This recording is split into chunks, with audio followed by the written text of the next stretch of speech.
a sweet little moment, you touched my soul.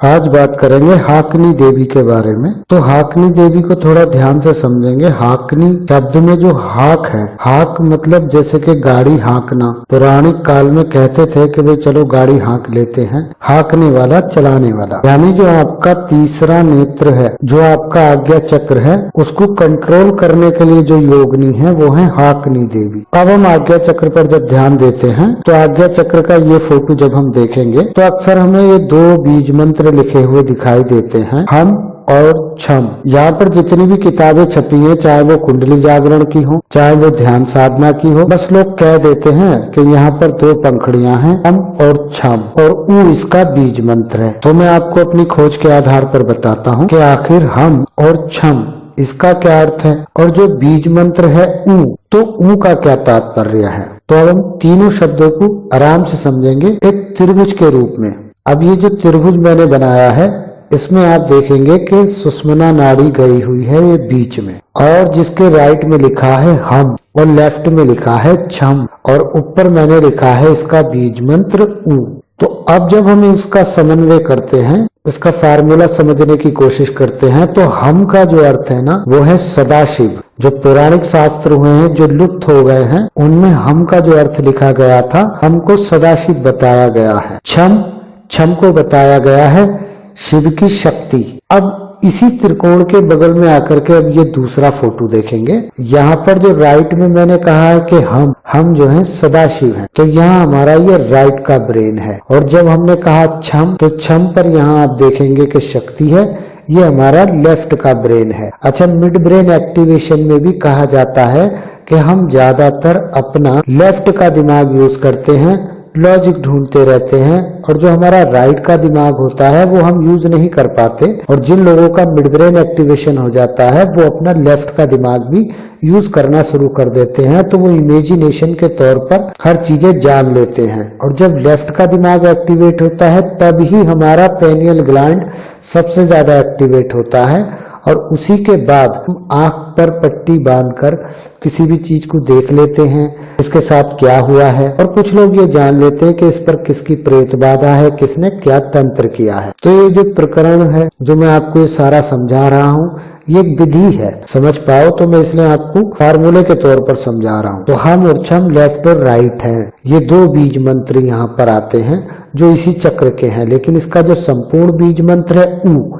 अब सवाल आता है कि ऊ की जगह लोग हम और छम क्यों नहीं बोलते।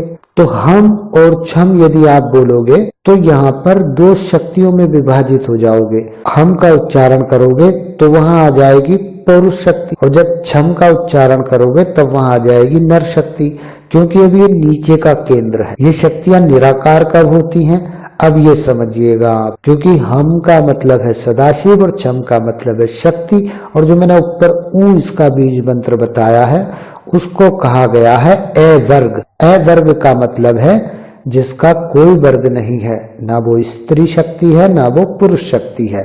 यानी यहीं से आगे चल करके आप निराकार की तरफ बढ़ते हो। अक्सर लोगों का कुंडली जागरण हो जाता है, सब कुछ जागृत हो जाता है, लेकिन वो निराकार शक्ति को नहीं जान पाते। वो साधनाओं में, तपस्याओं में, दैवीय साधनाओं में उलझकर सोचते हैं कि हमको मोक्ष मिल जाएगा, लेकिन मोक्ष का ये रास्ता नहीं है। मोक्ष का रास्ता जो है वो निराकार से जाने के बाद ही मिलता है। और यदि आप इस रास्ते पर, जहां मैंने ऊ वर्ग बताया है, इससे ऊपर आप नहीं चलते हो तो आप इस जीवन में संसार में देवताओं की शक्तियों में उलझकर रह जाते हो। तो जब ऊ बीज मंत्र आ जाता है तो ऊ के बाद ही ये दोनों शक्तियां एक होकर के ऊपर जाने के बाद ए वर्ग बनती हैं और एक निराकार शक्ति का रूप लेती हैं। यहीं पर शास्त्रों में कहा जाता है कि हम और छम में यदि आप अटक गए और आप सत्यता के प्रकाश की तरफ अगर आप नहीं चलते हो, तो जैसे कि एक भौरे को पता होता है, एक तितली को, एक कीट को पता होता है कि इस फूल के अंदर रस है, मगर वो खतरा नहीं जानता कि इसके पीछे खतरा क्या है, और वो जाकर के उस फूल में बैठ जाता है और वो फूल बंद हो जाता है, लेकिन उसे उसके रस में मजा आता है, लेकिन उसे ये समझ में नहीं आता कि ये मेरे मृत्यु का कारण बन जाएगा। तो यही कारण है कि कुछ लोगों का कुंडली जागरण के बाद भी वो लोग इसी संसार में अटक कर रह जाते हैं, क्योंकि वो जो ऊपर की यात्रा है वो नहीं कर पाते। इसी शक्ति को जो है, जो मैंने ऊपर बताई, अवर्ग की शक्ति, निराकार की शक्ति, यामल तंत्र में कहा गया है कि जैसे अग्नि शिव है और उसकी गर्मी शक्ति है, और दोनों के मिलने से जो ऊर्जा बनती है वो निराकार ऊर्जा होती है, तो आगे जाकर के दोनों शक्तियां सम्मिलित होकर के अवर्ग हो जाती हैं। फिर उनको आप विभाजित नहीं कर सकते। आप अग्नि से उसकी तपिश अलग नहीं कर सकते और ना ही ताप से आप अग्नि अलग कर सकते हो। तो ये महज उदाहरण दिया है मैंने आपको। तो यहाँ से जो नीचे चलते हैं ना, आपके सारे शब्द चलते हैं, और जहाँ कोई शब्द नहीं है, जहाँ कोई ध्वनि नहीं है, जहाँ एक तरह का अशब्द है, यानी जैसे कि आपने किसी कागज पर कोई शब्द पढ़ा और आपने उसको पढ़ा के खे गे, लेकिन अब आपकी ध्वनि नहीं निकल रही है, लेकिन आप मौन में वो शब्द चल रहा है के खे गे। तो ये थोड़े लक्षण होते हैं उस मार्ग पर चलने के लिए, जो 4 प्रकार की वाणियां बताई हैं। तो उसी में यह आगे मार्ग जाता है, फिर उन 4 प्रकार की वाणियों से और आगे एक मार्ग खुलता है। तो ये अगले ब्रह्मरंध में मैं बताऊंगा, जब ब्रह्मरंध और सहस्त्रार्थ की वीडियो आएगी। तो अब यहाँ तक क्या होता है कि यहाँ है हाकनी देवी। तो हाकनी देवी क्या करती हैं, आपके ऊपर के जितने भी संस्कार शुरू होंगे वो निराकार के शुरू होंगे, लेकिन जो साकार स्वरूप है, भौतिक स्वरूप है, उन सब का हिसाब यही बैठी हुई जो ये 6 मुख की देवी हैं, हाकनी देवी। तो जो ये 6 मुख की देवी हैं, ये हाकनी देवी है। ये आपके नीचे के जितने भी कर्म कांड हैं जो आप भौतिक शरीर से करते हो, उन सब का हिसाब ये रखती हैं। और जब आपकी मृत्यु होती है तब ये पूरा डाटा आपका आपकी मृत्यु के बाद स्पष्ट हो जाता है कि आपको मोक्ष के रास्ता मिलेगा या आपको। इसीलिए ये 6 चक्रों के नीचे की जो भी प्रक्रिया है वो स्टोर रहती है, आपके सारे कर्म कांड स्टोर रहते हैं। और जो आपकी मोक्ष की यात्रा है वो आपके आज्ञा चक्र से ऊपर चलती है, जहाँ पर 3 देवियां आती हैं, परापरा, अपरा और परा देवी। ये ज्ञान भी हमारे शास्त्रों में मिलता है, जिसमें भगवान शिव के त्रिशूल की उपमा देकर के बताया गया है कि जहाँ पर परापरा देवी है, फिर उसके बाद परा देवी है, फिर अपरा देवी है। इसको प्रमाता की साधना भी कहते हैं। ये निराकार का कॉन्सेप्ट आ जाता है, क्योंकि इन 3 देवियों के बाद आ जाती है आदि शक्ति। तो ये मोटी मोटी जानकारी है, अगर बताई जाए तो कम से कम 3 घंटे की पूरी वीडियो बन जाएगी इस पर ही, यदि पूरा ज्ञान दिया जाए। तो मैं चाहता हूं कि आप समझ लो कि मोटा मोटी आप कहाँ फंस रहे हो। तो जो लोग साधनाओं में, सिद्धियों में उलझे हुए हैं और वो निराकार की तरफ नहीं जा रहे हैं, तो वो मोक्ष की प्राप्ति कभी नहीं कर सकते। वो इसी संसार में इन्हीं सिद्धियों में उलझ करके रह जाएंगे, और या तो वो जिसकी सिद्धि कर रहे हैं उसके लोक में जाएंगे, भूत आदि के, अप्सरा आदि के, यक्षाणी आदि के, कण पिशाचनी जैसी के। तो अगर आपको रास्ता चाहिए कि जन्मा जन्म के जो जन्मांतर है उससे यदि आपको मुक्ति चाहिए, तो आप आगे का मार्ग तय करोगे निराकार का, तभी आपकी मुक्ति संभव है, जो कि हमारे गुरु लोग हमें बताते चले आए हैं। अच्छा, मैं कोई गुरु नहीं हूँ। तो ये जो 6 चक्र हैं, इन चक्रों की देवी मैंने आपको बताई हाकनी देवी। तो हाकनी मतलब आपको चलाने वाली। और जब आदमी अपनी शुद्धता ले आता है अपने तत्वों में, अपने आत्मिक बल में, अपने विचारों में, तब हाकनी देवी आपको सपोर्ट करती हैं और वो धीरे धीरे तय करती हैं आपको वो कल्पनाएं, वो चीजें दिखाना शुरू करती हैं जो आपको सदगति की तरफ लेकर जाए, सच्चे मार्ग और सच्ची राह की तरफ लेकर जाए, आपको उलझाए नहीं कोई भी इस संसार में। तो आपको जो सरलता का और निराकार का मार्ग है वो हाकनी देवी ही आगे के लिए खोलती हैं, क्योंकि हम और छम इन्हीं 2 रास्तों को एक करके हाकनी देवी अवर्ग में कन्वर्ट कर देती हैं। तो ये था हाकनी देवी का ज्ञान, जो मैंने आपको बताया कि चक्र पर किस प्रकार काम करती हैं और किस प्रकार अपना त्रिनेत्र आप जागृत कर सकते हो। तो ये चीजें बड़ी एहतियात के साथ करी जाती हैं, इनमें कोई खिलवाड़ नहीं होता है कि ऐसे ही त्राटक कर लिया और ऐसे ही कोई भी मंत्र उठाया और पढ़ लिया, क्योंकि इसके आगे आपको जो है निराकार की साधना करनी हो। तो आपको उचित आदमी देख करके, कोई जानकार आदमी देख करके, जो आपको सही मार्ग बताए, जो आपको सही रास्ता दे, तब आपको किसी से जुड़ना चाहिए या कुछ सीखना चाहिए। आप अपनी तरफ से कोई तुक्के ना लगाएं, क्योंकि कभी कभी क्या होता है कि कोई भी मंत्र करते में करना कुछ चाहते हो और हो कुछ जाता है। आपके ग्रह ग्रह आपका हिसाब से आपको पितृदोष परेत बाधा ये सब आप में झंझट होते हैं। यदि आप इन सब से मुक्त होते हो तभी मंत्र ज्यादातर काम करते हैं, अन्यथा फायदा होने के बजाय लोगों को नुकसान होना शुरू हो जाता है। और मुझे अक्सर लोग फोन भी करते कि हम ऐसा कर रहे थे, हमारे साथ ऐसा हो गया, हम ऐसा कर रहे थे ऐसा। तो कुछ भी करें सोच समझ के करें, चाहे वो हमारा आज्ञा चक्र हो या नीचे के सारे तत्व हो। कोई भी मंत्र कोई भी चीज उठा करके खुद से एक्सपर्ट ना बने, नहीं तो लेने के देने पड़ सकते हैं, क्योंकि हर एक चीज का एक फार्मूला है। यदि सब्जी में आप नमक 1 चम्मच के बजाय 2 चम्मच डाल दोगे तो वो आपसे नहीं खाई जाएगी। आप मिर्ची की मात्रा बढ़ा दोगे तो आपका भोजन बेकार हो जाएगा।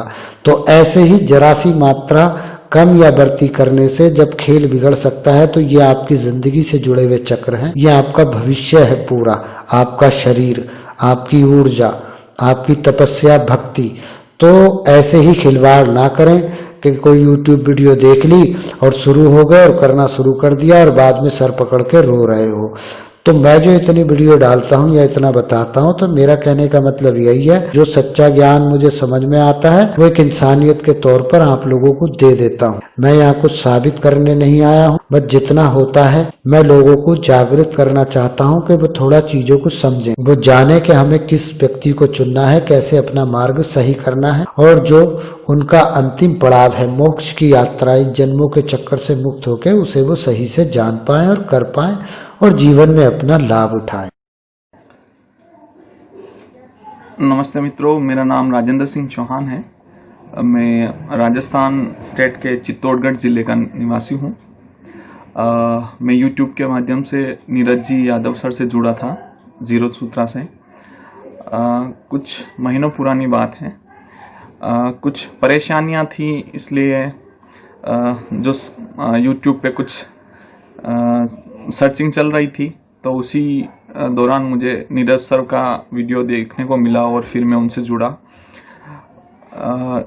नीरज सर के द्वारा मुझे दिए गए कुछ मंत्र और ध्यान की विधियाँ मैंने शुरू की। शुरू में कुछ उनके साथ मेरे साथ कुछ परेशानियाँ भी हुई उनको करने से। उनके भी कुछ कारण थे, वो मैं आपको बताऊंगा।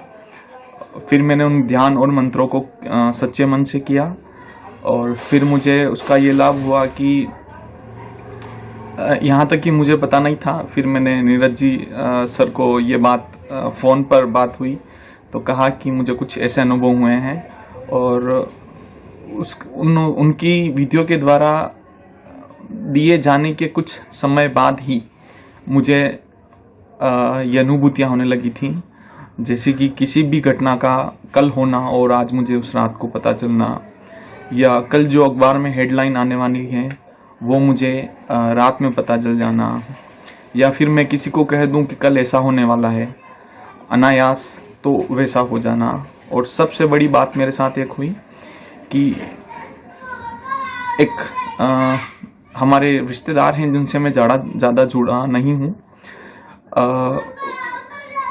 उनकी एक दिन मुझे रात में सपना आया कि उनकी मृत्यु हो गई है। वो मुझे आकर मिले और उन्होंने कहा कि अब मुझे जाना है, मैं तुमसे मिलने के लिए आया हूँ। और सुबह उठते समाचार मिले कि उनकी मृत्यु हो चुकी है। फिर मैं जैसे ही समाचार मिले, फिर मुझे वो पूरा किस्सा रात का याद आ गया। उन्होंने मेरे साथ बैठ के बात की। सुबह कुछ 4 बजे का वक्त था और पता करने पर पता चला ये बात कि उनकी मृत्यु भी उसी समय हुई थी लगभग। तो अब मैं कह सकता हूँ कि मेरा तृतीय नेत्र सक्रिय हो गया है। और कुछ समस्याएं 1-2 दिन पहले जो नीरज जी सर ने एक वीडियो डाल रखा था YouTube पे, तो मैंने वही देखकर उनको फ़ोन किया और सर को कहा कि सर ये शायद वीडियो सिर्फ और सिर्फ मेरे लिए ही बना है। वो मेरे बारे में इतना सटीक था। हुआ था ये कि जैसा कि उस वीडियो में बताया कि आपके निचले स्तर के चक्रों में अगर भूत प्रेत बाधा हो या कोई पितृदोष हो तो आपकी कार्य सिद्धि नहीं हो पाती है और आप परेशान ही रहते हैं और आपका जो भी ध्यान मंत्र आपको लगता नहीं है। तो नीरज सर से मैंने ये बात शेयर की तो उन्होंने मुझे बंगलामुखी मंत्र प्रदान किया है और उसका जप करने को कहा है विधिवत, वो मैं कर रहा हूँ। और मैं यही कहना चाहूँगा बस कि अच्छा मुझे लाभ मिला है,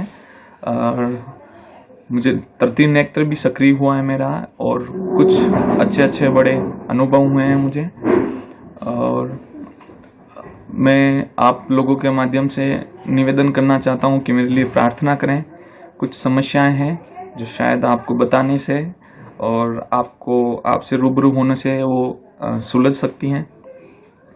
तो मैं धन्यवाद करना चाहता हूँ नीरज जी सर का और महादेव का, जिन्होंने इतनी कृपा की है मुझ पर और मुझे इस लायक समझा है।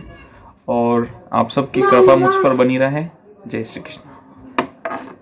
जो लोग चाहते हैं कि वैदिक तरीके से जितना मैं ज्ञान वीडियो में देता हूं, सही टेक्निकली सही चक्रों का ज्ञान लेकर वो अपने आध्यात्म में विकसित हों, चाहे वो उनका कुंडली जागरण हो, चाहे वो उनकी ध्यान की पद्धति हो या टेलीकाइनेसिस हो, तो वो ये सब चीजें मेरे कोर्स में ऑनलाइन सीख सकते हैं। अपने घर पर ही रहकर, कहीं आने जाने की कोई प्रॉब्लम नहीं होती है। सब टेक्निकली चीजें उनके व्हाट्सएप पर पहुंच जाती हैं। वो अपने जीवन में परिवर्तन ला सकते हैं और सही परिणाम पा सकते हैं, जो कि उन्हें आध्यात्म के क्षेत्र में चाहिए रहते हैं। तो जो भी जुड़ना चाहते हैं वो शाम के 8 बजे से लेकर रात के 11 बजे तक मुझे कॉल करके मुझसे जुड़ सकते हैं। 1 टाइम फीस रहती है, अनलिमिटेड कोर्स रहता है। जितने भी दिन आप जुड़े रहते हो तो पूरा साथ, पूरी सपोर्ट आपको दी जाती है हर तरह से। तो जो चाहते हैं जुड़े वो मुझे फोन कर सकते हैं। तो हमसे जुड़े रहिएगा। प्रणाम।